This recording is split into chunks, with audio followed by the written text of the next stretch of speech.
Bonjour, j'espère que vous allez bien et que vous avez eu un bon dimanche. En tout cas, je le souhaite. Sinon, je vous envoie beaucoup de force et je vous souhaite d'avoir une excellente semaine. Aujourd'hui, nous poursuivons avec notre chapitre sur la gestion des finances et particulièrement la gestion des finances personnelles. Rappelons-le, la semaine dernière, nous avons introduit ce thème tout en mettant un accent sur un outil qui pouvait nous permettre de voir comment est-ce que nous pouvons budgétiser nos revenus pour pouvoir essayer d'avoir une meilleure gestion de nos finances et ainsi atteindre un minimum d'équilibre financier. Pourquoi faire cela? Parce que cela nous concerne tous, que nous soyons comme nous l'avons si bien dit, majeurs ou mineurs, et aussi parce que nous sommes des êtres insatiables, car nous pouvons le constater et vous pouvez le témoigner avec moi, de plus en plus nous grandissons, de plus en plus nous amassons des gains, de plus en plus nous nous ressentons dans le besoin. Et comme j'ai tantôt défini l'argent comme moyen d'échange et que c'était un outil entre guillemets qui était la cause de beaucoup de disparités et de problèmes ou de séparation entre les humains que nous sommes, pourtant il n'en devrait pas en être ainsi. Or, il était important donc pour éviter cette impression ou alors c'est un problème ou pour pouvoir faire face à l'inflation qui va grandissant et ou pouvoir essayer de mieux gérer le panier de la ménagère et ou essayer d'être assez économe pour pouvoir anticiper sur certains besoins d'ordre financier et essayer certains stress qui pourraient être la cause de beaucoup d'autres problèmes subsidiaires dans nos vies. Nous devons avoir une gestion des finances assez optimale. Donc aujourd'hui, nous allons poursuivre avec ce même thème et nous allons mettre un accent sur l'optimisation de nos dépenses. Nous allons voir comment être des êtres économes. Comme nous le savons si bien, plus nous avons, plus nous sommes dans le besoin. Aujourd'hui, j'ai besoin de 1000 francs et je me dis, si j'ai 1000 francs, je serai satisfait. Malheureusement, une fois que j'ai les 1000 francs, je me retrouve dans un besoin de 10 000.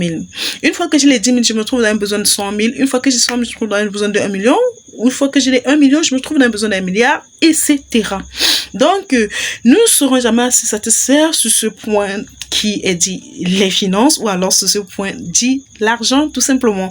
Alors, pour pouvoir éviter certaines tensions ou alors pour pouvoir maintenir un minimum d'équilibre, nous devons planifier ce que nous gagnons pour pouvoir toujours dégager un minimum de marge pour pouvoir faire face à certains imprévus, pour pouvoir anticiper sur certains besoins d'ordre financier et ainsi atteindre un minimum d'équilibre financier et un minimum d'épanouissement au niveau financier.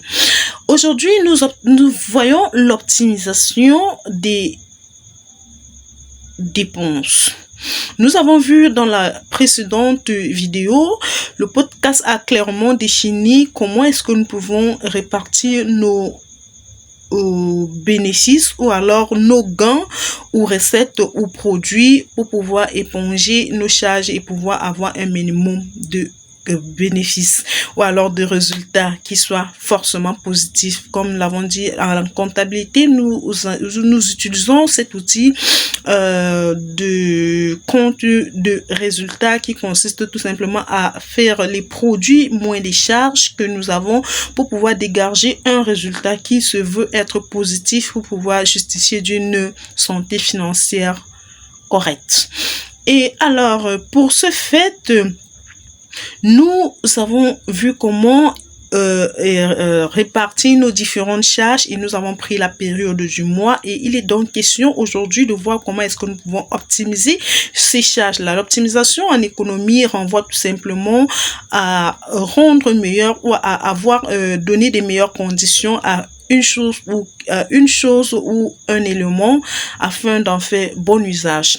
Alors, dans l'optimisation de nos charges, de nos dépenses, nous allons aller par poste pour pouvoir essayer de voir comment est-ce que nous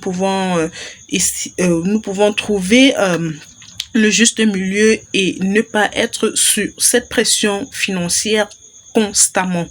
Alors, je le reprécise encore, l'optimisation des charges ici, quand nous avons parlé de dégager le résultat, ce n'est pas le résultat qui constitue l'épargne ou bien qui constitue le surplus que nous avons en ce qui concerne les charges. J'ai précisé que quand nous avons nos gains qui peuvent être nos salaires, nos bénéfices ou les sommes perçues du fait de nos différentes activités ou autre chose qui nous permet d'avoir nos différentes entrées, pour les décaissements dans les charges, la première rubrique devrait constituer un minimum d'épargne, dépendamment de votre fourchette ou alors de votre assiette de revenus. Vous devez constituer un minimum d'épargne qui constituera votre première charge.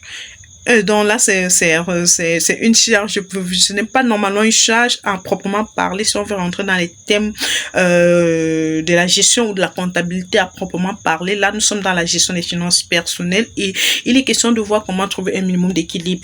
Donc, pour ce fait, je vous recommande de constituer votre épargne en premier lieu une fois que vous avez l'ensemble de vos entrées.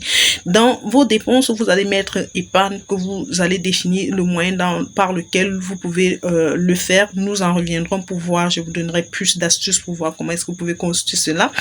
En plus de cela, vous avez des charges locatives, des charges de transport, les charges de télécommunication, de santé, d'entretien, de ration, vous avez des charges diverses, vous avez des charges d'assistance aux personnes et aux familles, tout ça devra être prévisionné.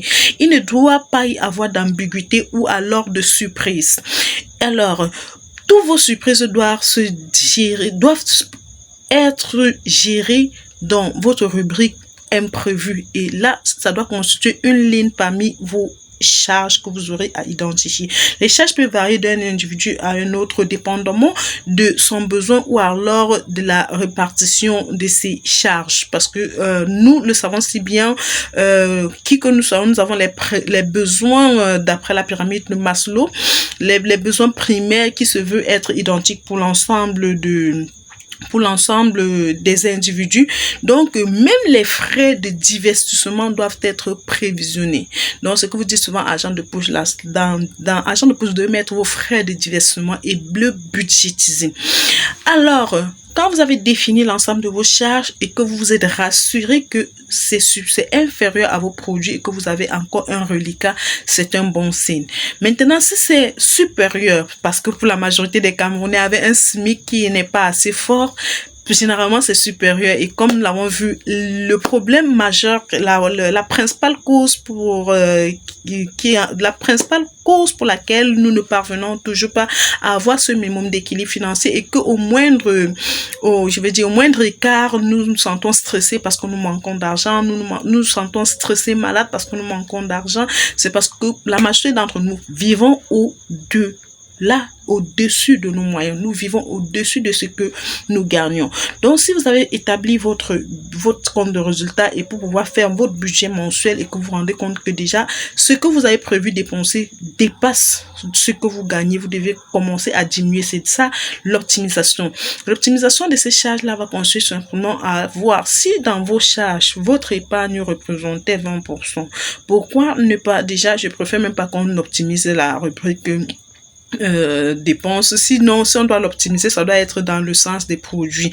Nous reviendrons voir comment optimiser nos produits. Là, nous faisons fi de la rubrique épargne. Revenons sur la rubrique loyer. Si vous avez un loyer qui représente 40% de vos revenus, vous devez, pour l'optimiser, voir comment est-ce que vous pouvez avoir un local ou un domicile qui vous permette de l'acquérir avec une marge, je pourrais dire, de 30 à 25% de vos revenus. Si vous rentrez dans la rubrique transport, vous devez le budgétiser soit d'abord journalièrement, hebdomadairement et et mensuellement. Donc, quand vous avez le mensuel, vous le scindez en 4 pour avoir l'hebdomadaire. Et là encore, si vous avez résolu le problème de logement et que vous pouvez voir comment vous pouvez vous rapprocher ou alors minimiser les coûts de pas le choix de votre lieu d'habitation, c'est une bonne chose. Sinon, vous devriez définir le montant qui est raisonnable parce que ces agents de transport, c'est aussi un métier, c'est assez complexe et ça nécessite aussi d'être assez respecté. Donc là, vous devez mettre votre budget de transport qui se veut raisonnable. Maintenant, si vous ne le faites pas et que vous sortez avec beaucoup d'argent dans votre poche et vous sortez, en gros, vous jouez les beaux, quand le transporteur va dire ceci, vous jouez les beaux, vous payez seulement, vous partez. Après, quand l'argent ne suffira pas ou quand vous serez dans le besoin, vous commencez à... Donc, vous voyez de quoi je veux parler. Je n'entre pas dans plus de détails. Si vous revenez sur la rubrique ration, je vous conseille pour l'optimiser, vous pouvez éviter pour celles qui ont des ménages ou qui sont strictement et uniquement des ménagères, éviter des commerces ou de faire vos marchés tous les jours. Là, c'est ouvrir la porte aux dépenses ou au gaspillage. D'ailleurs, le transport que vous allez aller chaque jour, c'est déjà un fait.